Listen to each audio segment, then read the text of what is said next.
There was another and still more important reason for my late awakening. In my boyhood, I suffered from a peculiar affliction due to the appearance of images, often accompanied by strong flashes of light, which marred the sight of real objects and interfered with my thought and action. They were pictures of things and scenes which I had already seen, never of those I imagined. When a word was spoken to me, the image of the object it designated would present itself vividly to my vision, and sometimes I was quite unable to distinguish whether what I saw was tangible or not. This caused me great discomfort and anxiety. None of the students of psychology or physiology whom I have consulted could ever explain satisfactorily these phenomena. They seem to have been unique, although I was probably predisposed to it, as I know that my brother experienced a similar trouble. The theory I have formulated is that the images were the result of a reflex action from the brain on the retina under great excitation. They certainly were not hallucinations, such as are produced in diseased and anguished minds, for in other respects I was normal and composed. To give an idea of my distress, suppose that I had witnessed a funeral or some such nerve-wracking spectacle. Then, inevitably, in the stillness of night, a vivid picture of the scene would thrust itself before my eyes and persist, despite all my efforts to banish it. Sometimes it would even remain fixed in space, though I pushed my hand through it. If my explanation is correct, it should be able to project on a screen the image of any object one conceives and make it visible. Such an advance would revolutionize all human relations. I am convinced that this wonder can and will be accomplished in time to come. I may add that I have devoted much thought to the solution of the problem. To free myself of these tormenting appearances, I tried to concentrate my mind on something else I had seen, and in this way I would often obtain temporary relief. But in order to get it, I had to conjure continuously new images. It was not long before I found that I had exhausted all of those at my command. My reel had run out, as it were, because I had seen little of the world, only objects in my home and the immediate surroundings. As I performed these mental operations for the second or third time, in order to chase the appearances from my vision, the remedy gradually lost all its force. Then I instinctively commenced to make excursions beyond the limits of the small world of which I had knowledge, and I saw new scenes. These were at first very blurred and indistinct, and would flit away when I tried to concentrate my attention upon them. But by and by I succeeded in fixing them. They gained in strength and distinctness, and finally assumed the concreteness of real things. I soon discovered that my best comfort was attained if I simply went on in my vision, farther and farther and farther, getting new impressions all the time. And so I began to travel, of course in my mind. Every night, and sometimes during the day, when alone, I would start on my journeys, see new places, cities, and countries, live there, meet people and make friendships and acquaintances, and, however unbelievable, it is a fact that they were just as dear to me as those in actual life, and not a bit less intense in their manifestations. This I did constantly until I was about 17, when my thoughts turned seriously to invention. Then I observed to my delight that I could visualize with the greatest facility. I needed no models, drawings, or experiments. I could picture them all as real in my mind. Thus I have been led unconsciously to evolve what I consider a new method of materializing inventive concepts and ideas, which is radically opposed to the purely experimental, and is, in my opinion, ever so much more expeditious and efficient.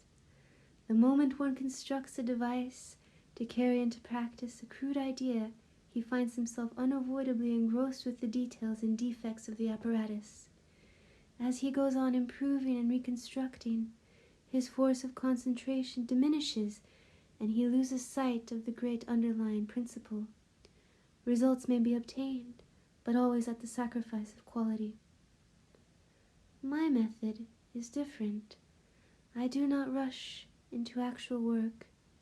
When I get an idea, I start at once building it up in my imagination. I change the construction, make improvements, and operate the device in my mind. It is absolutely immaterial to me whether I run my turbine in thought or test it in my shop. I even note if it is out of balance. There is no difference whatsoever. The results are the same. In this way, I am able to rapidly develop and perfect a conception without touching anything. When I have gone so far as to embody in the invention every possible improvement I can think of, and I see no fault anywhere, I put into concrete form this final product of my brain. Invariably, my device works as I conceived that it should, and the experiment comes out exactly as I planned it. In 20 years, there has not been a single exception. Why should it be otherwise? Engineering, electrical and mechanical, is positive in results. There is scarcely a subject that cannot be mathematically treated, and the effects calculated or the results determined beforehand from the available theoretical and practical data. The carrying out into practice of a crude idea, as is being generally done, is, I hold, nothing but a waste of energy, money, and time. My early affliction had, however, another compensation. The incessant mental exertion developed my powers of observation and enabled me to discover a truth of great importance. I had noted that the appearance of images was always preceded by actual vision of scenes under peculiar and generally very exceptional conditions, and I was impelled on each occasion to locate the original impulse. After a while, this effort grew to be almost automatic, and I gained great facility in connecting cause and effect. Soon I became aware, to my surprise, that every thought I conceived was suggested by an external impression. Not only this, but all my actions were prompted in a similar way. In the course of time, it became perfectly evident to me that I was merely an automaton, endowed with power of movement, responding to the stimuli of the sense organs, and thinking and acting accordingly. The practical result of this was the art of teleautomatics, which has so far been carried out only in an imperfect manner. Its latent possibilities will, however, be eventually shown. I have since been years planning self-controlled automata and believe that mechanisms can be produced which will act as if possessed of reason to a limited degree, and will create a revolution in many commercial and industrial departments.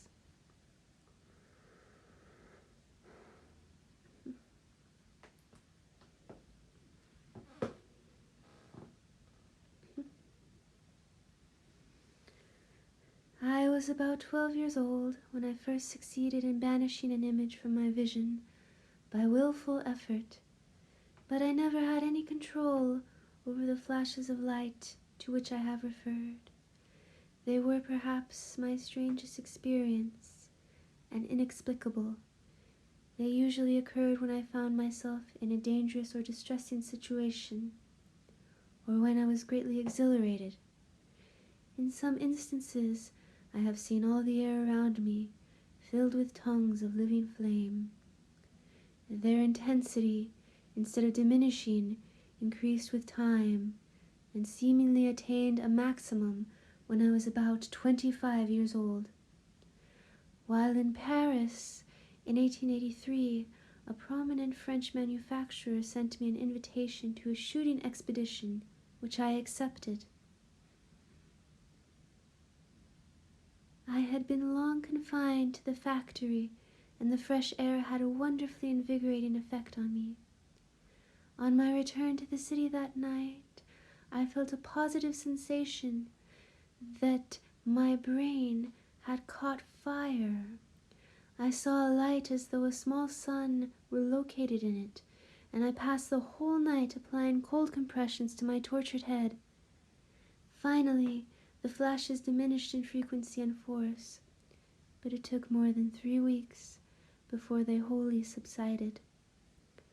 When a second invitation was extended to me, my answer was an emphatic no.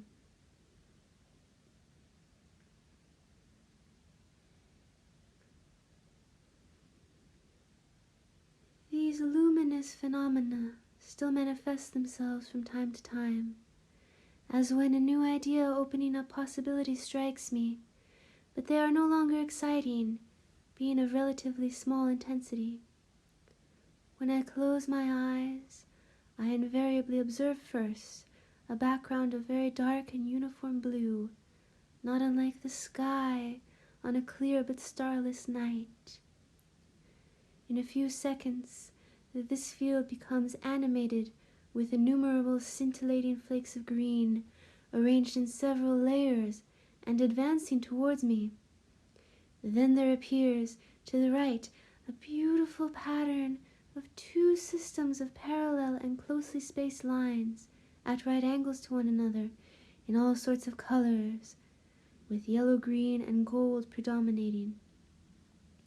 Immediately thereafter, the lines grow brighter, and the whole is thickly sprinkled with dots of twinkling light.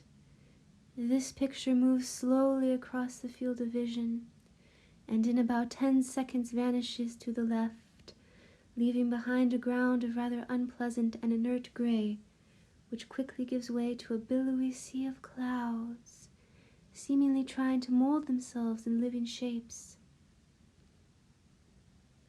It is curious that I cannot project a form into this gray until the second phase is reached.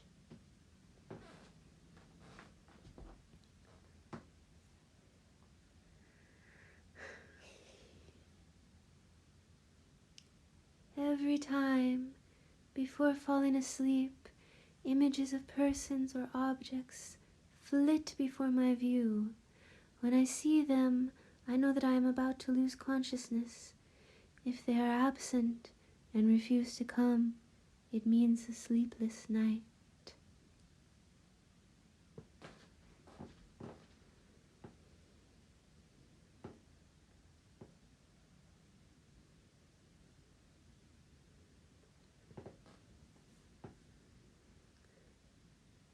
To what an extent imagination played a part in my early life, I may illustrate by another odd experience. Like most children, I was fond of jumping and developed an intense desire to support myself in the air. Occasionally a strong wind, richly charged with oxygen, blew in from the mountains, rendering my body as light as cork, and then I would leap and float in space for a long time. It was a delightful sensation, and my disappointment was keen when I later undeceived myself. During that period, I contracted many strange likes, dislikes, and habits, some of which I can trace to external impressions, while others are unaccountable. I had a violent aversion against the earrings of women, but other ornaments, as bracelets, pleased me more or less, according to design. The sight of a pearl would almost give me a fit, but I was fascinated with the glitter of crystals or objects with sharp edges and plain surfaces. I would not touch the hair of other people except, perhaps, at point of a revolver. I would get a fever by looking at a peach, and if a piece of camphor was anywhere in the house, it caused me the keenest discomfort. Even now, I am not insensible to some of these upsetting impulses. When I drop little squares of paper in a dish filled with liquid, I always sense a peculiar and awful taste in my mouth. I counted the steps in my walks and calculated the cubical contents of soup plates, coffee cups, and pieces of food. Otherwise, my meal was unenjoyable. All repeated acts or operations I performed had to be divisible by 3, and if I missed, I felt impelled to do it over and over again, even if it took hours.